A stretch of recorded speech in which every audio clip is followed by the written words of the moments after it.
총선에서 여당이 참패하면서 윤석열 정부의 경제정책 추진에 적지 않은 어려움이 예상됩니다. 부동산 규제 완화나 투자 활성화 등 핵심 정책 대부분이 감세 정책으로 이 국회 동의를 받아야 하기 때문입니다. 차유정 기자입니다.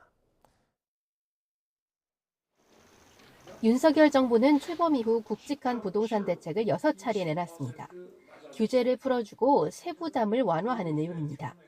잘못된 주택 규제를 완전히 걷어내고 주택 공급이 최대한 활성화되도록 정부가 지금 적극 나서야 할 때입니다. 그런데 야당이 다시 주도권을 잡게 되면서 정책 추진에 차질이 불가피해졌습니다. 대부분이 국회 문턱을 넘어야 하는 법 개정 사안이기 때문입니다. 대표적인 게 부동산 공시법을 고쳐야 하는 공시가격 현실화 로드맵 폐기입니다.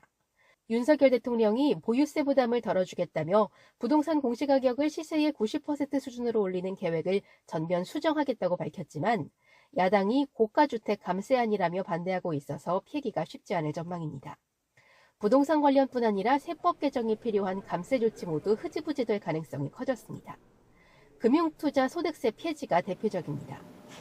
금융투자로 일정 이상의 소득을 올린 투자자에게 소득의 20% 이상을 과세하는 것으로 대통령이 증시부양을 위해 폐지 방침을 밝혔는데 민주당은 고소득자 감세와 세수 감소를 우려하며 강하게 비판해왔습니다.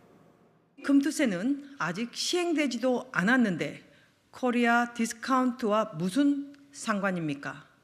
과세 원칙, 조세, 형평성, 금융 선진화를 허무는 포퓰리즘 정책을 꺼내든 이유는 결국 총선뿐입니다.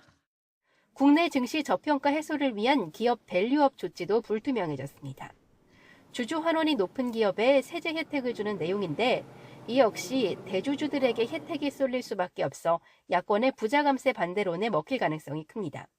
아무래도 이제 국회의원 선거 결과상 야당의 압승이었기 때문에 다른 감세 정책 같은 것들은 앞으로도 좀 진통이 예상될 수밖에 없다. 이렇게 말씀드릴 수 있을 것 같아요.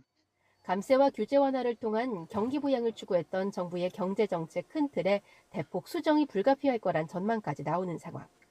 내년 세법 개정과 예산안 제출을 앞두고 야권으로부터 정부 기조와는 다른 정책에 대한 검토 요구가 쏟아질 것으로 예상되는 가운데 국정 운영에 적지 않은 험로가 예상됩니다. YTN 차유정입니다.